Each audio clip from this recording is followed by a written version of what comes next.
John.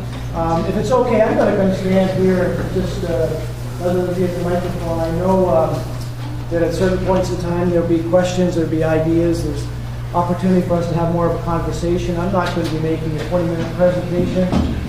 With me talking continuously, I think it's more valuable if I share some information, help you understand the opportunity that exists, and then make it more interactive as we go along. Can folks hear me okay? First of all, I'd like to commend the efforts of the founding board of EC3 and the folks that worked hard and those that supported them to lay the foundation for EC3. So well done. Congratulations on that. Congratulations to the new board. From what I heard, there's an amazing, well-rounded group of individuals ready to roll their sleeves up and to, as one person said, try to crystallize what this EC3 is really going to be about and what it is that we're going to try to accomplish to strengthen the cultural sector and to strengthen the community whatever way that unfolds in the coming weeks and months.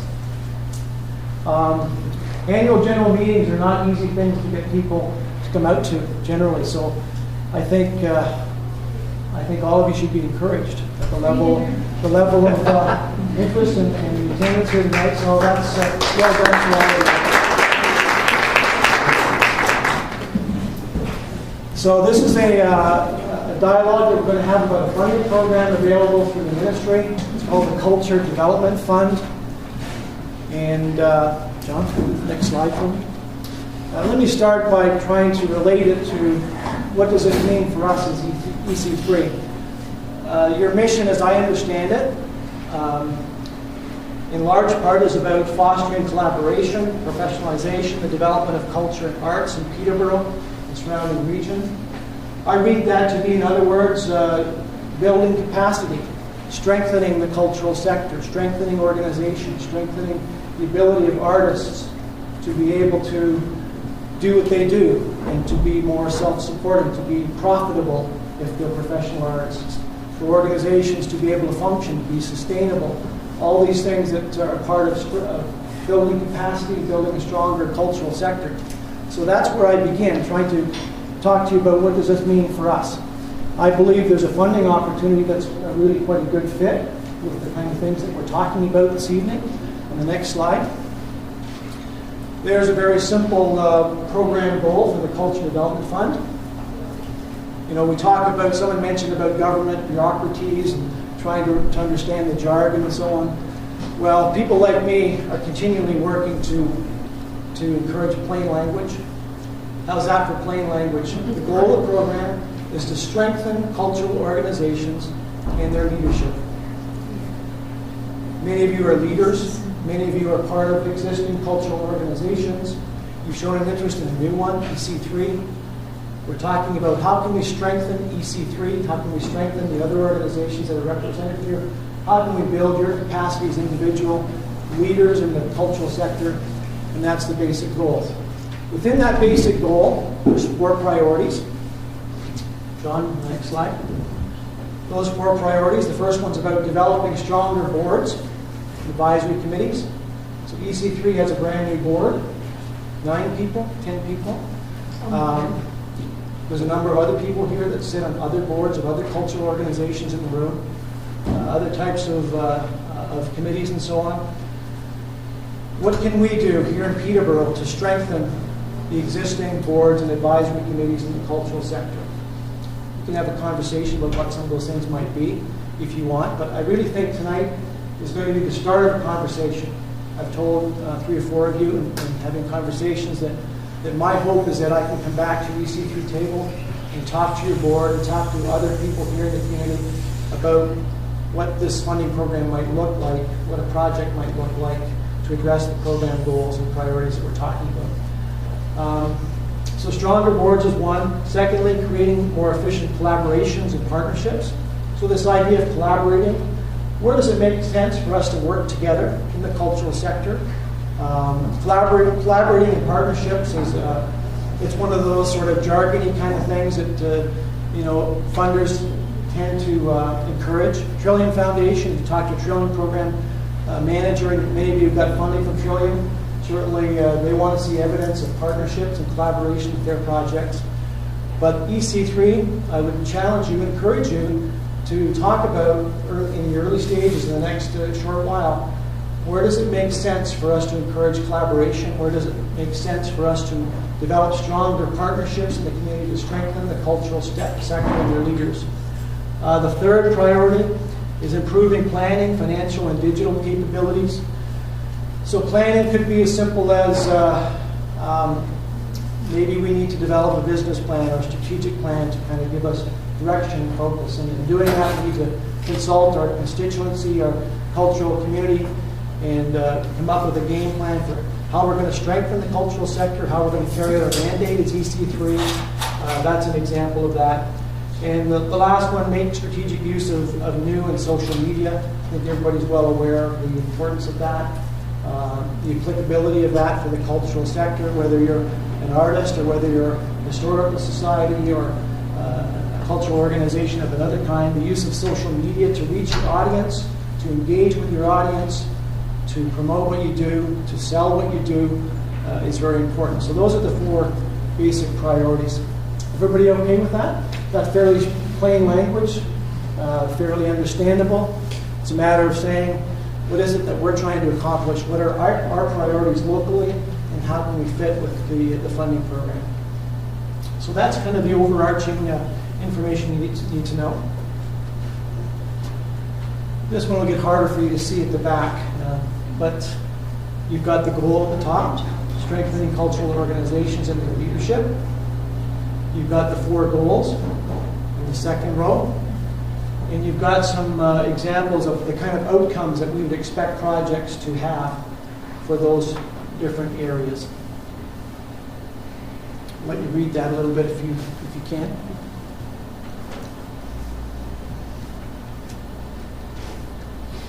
We'll talk more specifically about some of those things in a moment.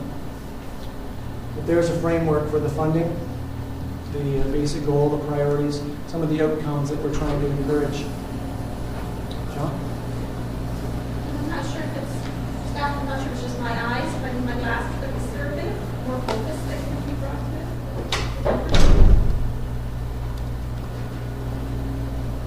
Sharpen you? Yeah.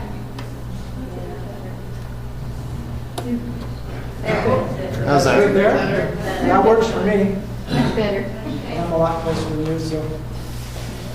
People want another minute to look at that?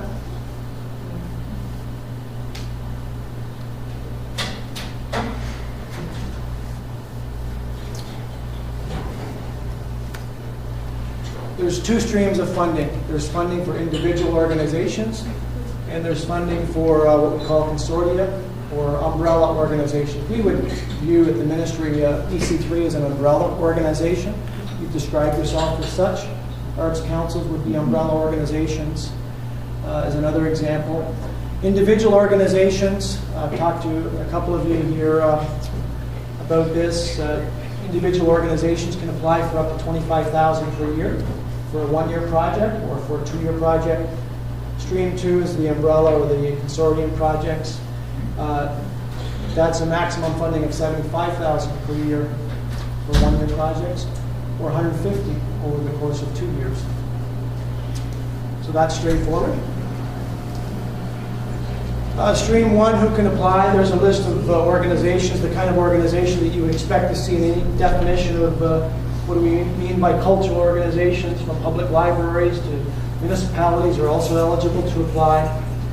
Not-for-profit culture, arts, heritage organizations. So that's fairly straightforward. Stream 2 is the umbrella groups or the consortium.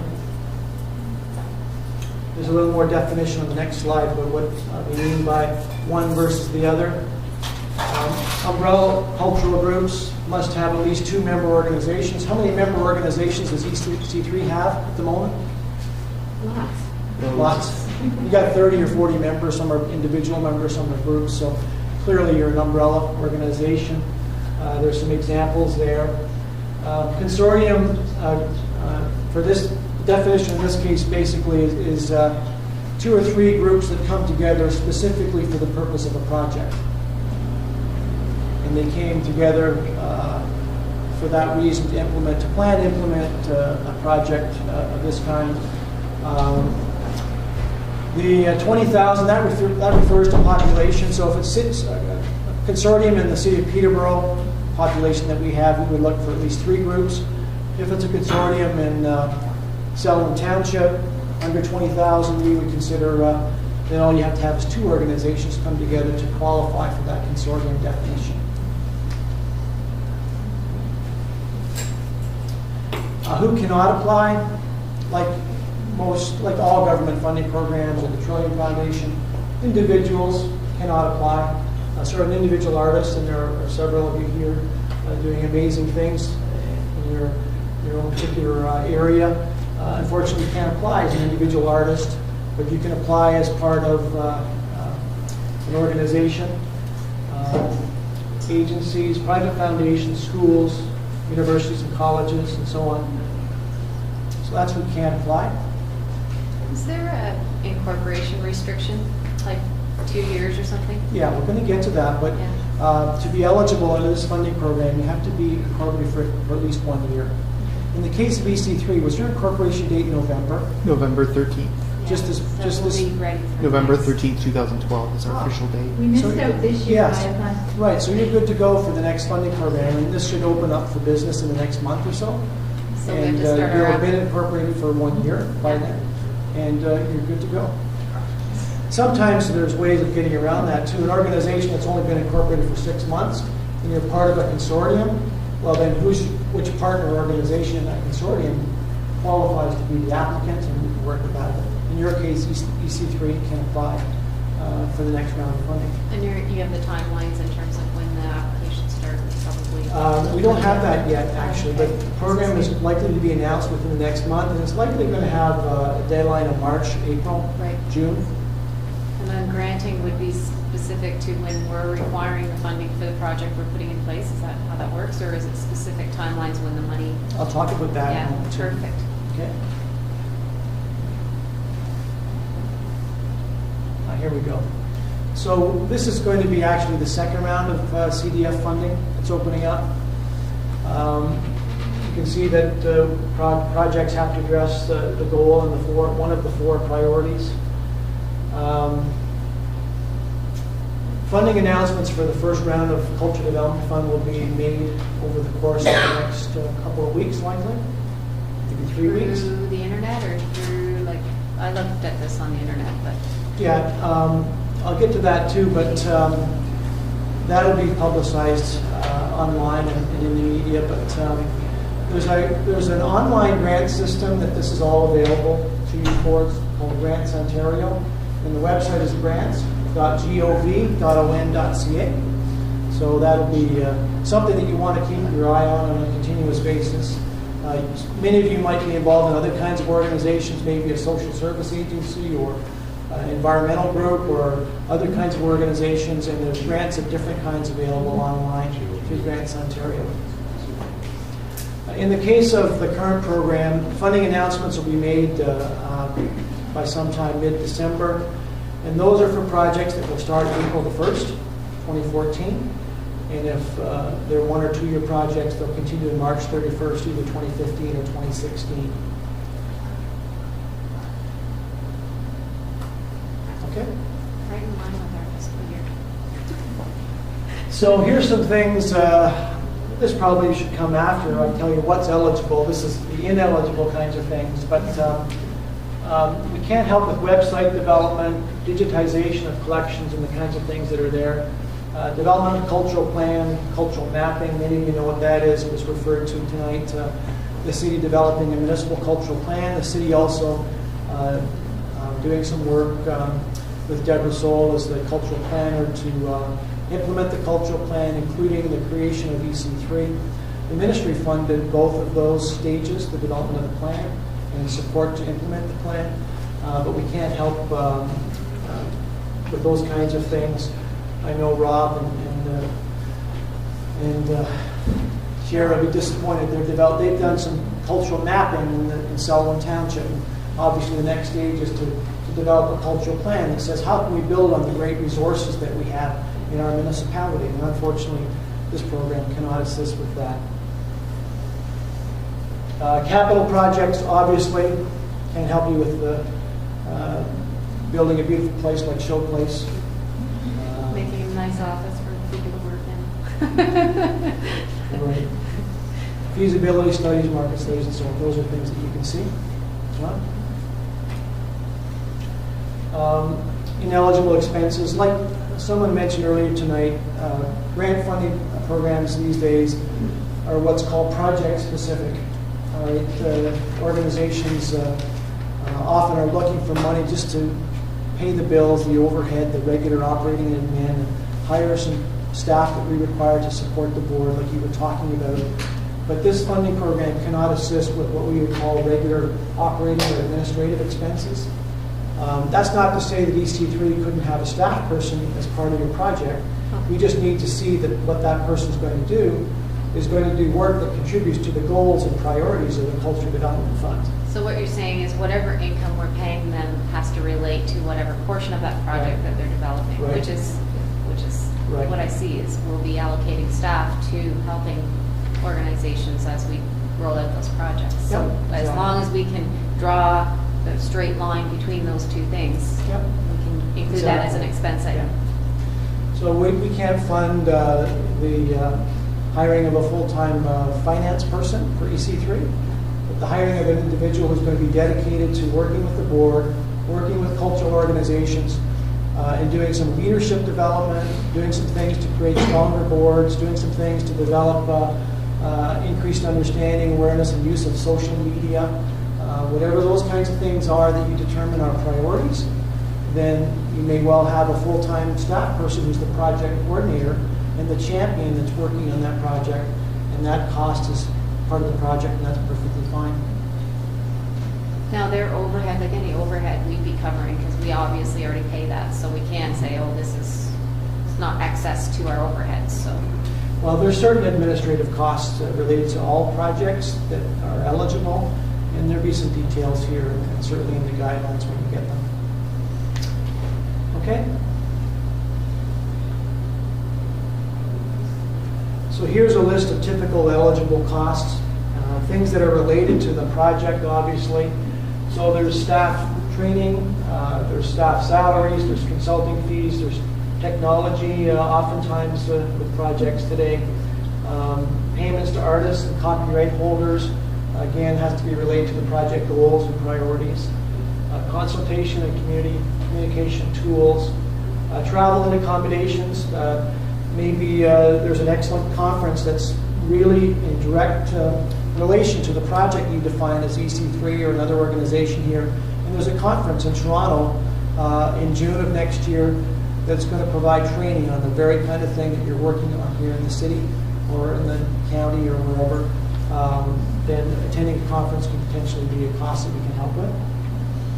What about Hawaii? Pardon me? What about Hawaii? Hawaii. Would that be? That's an interesting question, but I think what you'll see is, unfortunately, no out of province. No. because the money's coming from the province, we want it to stay here. Okay, John. There's more information on the funding terms. I talked about the amount available for individual organizations or for umbrellas. It's 50% funding. Right. We've had funding programs where the incentive and the support is higher. Typically, it's been 60% for, say, in the city of Peterborough. It's been 80% for small municipalities. But across the board, this funding program is 50%. Another requirement is applicant organizations need to contribute at least 10% cash. So the reserve that you have in EC3, He's gone. Just kidding. hopefully Yeah. there's some money there available, or you've got some other sources. Yeah. The other funds can come from partners, but there's a minimum 10% cash from the applicant. And I guess you would expect the project to generate income. So you're looking at paying 50% of the project, but you're hoping that that project's going to generate some of the cash flow as well. Well, potentially, like training projects typically put on workshops and seminars and so on, and there's registration fees for people to participate and for groups to engage. and that generates revenue that can be part of the project budget as well. Okay. There's a simple example of a very small project. Project's a $10,000 project. The applicant has to have at least 10%. That's $1,000 in this case. The ministry will look at funding 50% or $5,000. So that leaves $4,000 in cash still to be found through some other source. And that can be sponsors, that can be member organizations of EC3 that are contributing. That can be maybe through a community grant from the city, different sources. Do you have to have that, the other funding in place, or can it be pending, or?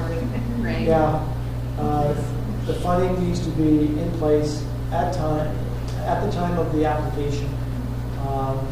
So if the project's gonna make income, it won't be part of that. Well, Like the project, that'd just be a yeah, that's going to be projection. that'll be a judgment call that we make. If you have a project that's got workshops and seminars that's part of it, and you've got a realistic estimate as to attendance and revenue to be generated, that's a judgment call on our part. It makes sense that you're going to have at least 50 people attending, paying $20 each. That's $1,000. That's totally fine. If you're talking about funding that's not confirmed, that is may or may not materialize, then that's more difficult. Yeah. Okay. How do we assess the projects? There's four basic categories. To what degree is the project relevant to the goals and priorities of the funding program? Organizational capacity. In assessing your proposal, is it clear to us that you have the human resources and the commitment and the expertise, all things considered, to really be able to implement that project and do the kinds of things that you say that you're going to do? Financial feasibility is the kind of things we just talked about in terms of financially being viable. And the project results, the outcomes. So those are the four areas. We have a more detailed criteria that I won't get into, but those are the four basic areas that we assess. There's some technical kinds of things. I'm getting near the end of this, and then we can have a conversation about questions or ideas that you may have. But obviously, we require quotes for items that are more than $5,000. You want to make sure you get the best value for your expenditures, and we want to make sure we get the best value for the grants that we provide. Financial statements. The operating budget for EC3 is, I should know this, but it's under 20,000. For the coming year, Yeah. it's gonna be 15. Okay, so here's a financial requirement that you need to know about. For a small organization with a small budget, you don't need to have an audited financial statement, but you at least need to have what's called a review engagement. Many of you will know what that is. It does require the services of a professional accountant to look at your books, basically verify that everything seems to be in order, that everything has been done by commonly accepted accounting principles, and the accountant will basically authorize that, and that's called a review engagement. It's a much less cost than a full audit, but we require that for organizations that have a budget under $100,000. There's some information you have to provide to evidence that you're incorporated and so on, letters, patent, and that sort of thing. Partner letters are required to show that here's the people who are involved, here are the groups that are involved, here are the commitments that they're making, and here's evidence of that. So those are some mandatory things that we require. Okay? So there's the website I referred to for Grants Ontario, EC3. Probably not registered yet, but I encourage you to do that as soon as possible. Get that taken care of. Other organizations that you are here in the room that are represented should also register so that you're ready to apply for funding opportunities, this one or other ones that come up. We do encourage you to talk with staff about your project idea. That's a big part of our role, is having conversations about what you're proposing and providing advice and support as you develop a project. And submit prior to, again, we don't know the deadline for that, but anybody here that I do a regular update as far as here's some information on the latest resources available, financial and otherwise, in the cultural sector. If you don't get that from me maybe 2 or 3 times a year at least, it means I don't have your email address. If you give it to me tonight, I'll be sure to add you. So when the program opens up, you'll get it notified right away. Okay? So there's my contact information. I'm based here in Peterborough. I do cover the city and county of Peterborough, but also Haliburton County and Hastings County in the Bancroft area. And feel free to call me anytime, to email. I'm happy to talk to you. I do look forward to speaking to you on the EC3 board, having a conversation about the funding program. Before we do, though, I think it's really, really important for you as a board to say, here's our mandate, the way we've got it so far. Here's some project ideas in terms of helping us achieve our mandate in the next year or two. There may be some consultation that's required with folks like in the room here to help define what the priorities should be for the next few months or the next year or two. And then once you've got things that are beginning to crystallize, I'd be happy to have a conversation with you and support you as best I can with the project application. Same is true for other people, other organizations that are in the room here tonight. Yep, Christine? Although you don't have a concrete time for that, it will be like November-ish, the next round of applications? The last program, when it came out, the deadline was early September. And that's what we're just finishing review and decisions on now. And those announcements will be made before Christmas. But the timeline will be different next time. It'll likely come out in the next month or so, or early January. It'll have an early spring deadline. Yeah. So it does put the pressure on you as an organization. Sometimes organizations look at opportunities like this and say, you know what? As much as we'd like to be able to take advantage of this, we're just not ready. We need to take more time. And I encourage you, don't be afraid of possibly coming to that realization, because if you put an application in and it's not ready, it'll be pretty clear after some conversation and some assessment that it's not ready.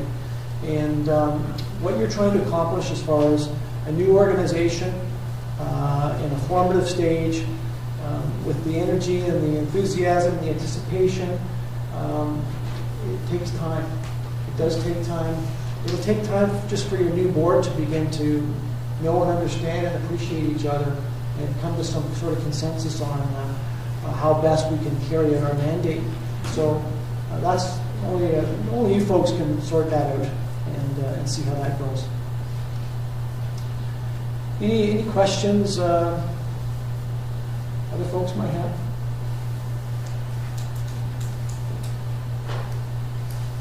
So there's my contact information. Again, There's I'd a be happy question to take to your your contact information as well. Yep, Randy? Hi.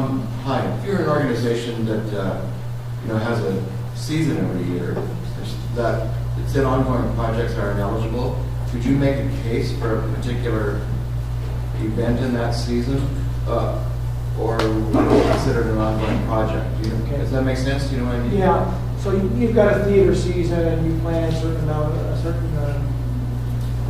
Yeah, it's different every year, but it is. Yeah. So let me make an important clarification, because I'm glad that you asked that. This program is about strengthening cultural organizations and their leadership. One of the things that we can't help with is the planning and delivery of actual cultural product, whether that's a theater production or a music festival or whatever that might be, a heritage open doors tour for the heritage organization in the city. Those are cultural products. Those are things that you do as organizations. The fund that I'm talking about is more, it's not so much about helping us do the day-to-day things that we do that we exist for. It's about how can we strengthen ourselves as organizations to do them better in the future. Whether that's through stronger boards, whether that's through the improved use of social media, through better planning, or the other priority that I have there. So that's an important distinction. Right? Now, you may know, for example, through Trillium Foundation, that there's support that are available for different kinds of things than this particular development fund can support. But this is really clearly a capacity building Right. program. So the Ontario Arts Council would be more for what I'm talking about. Exactly. Project. Yeah, we've got some other potential sources. Learn more about building capacity on the how we're going to do things in the future, as opposed to the what we do as an organization. Yep. So this proposed portal site that we think is one of the things we might want to do for EC3, that would not qualify for this program. We couldn't help you to develop the website, the costs associated with the technical expertise that you created all and so on. But there's going to be a lot of work required to say, what's this going to look like? What does our culture community want? What would really serve them And what well would the as far as links- making what would the them? links Yeah. be? Yeah. So we have to somehow have a game plan that'll help us define and create that. So we can help you with that.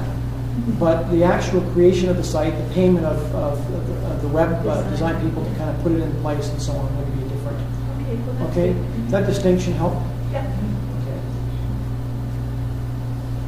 Is there other questions?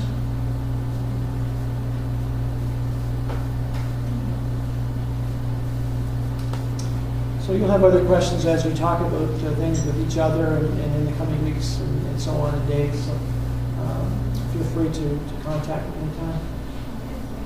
Thank you.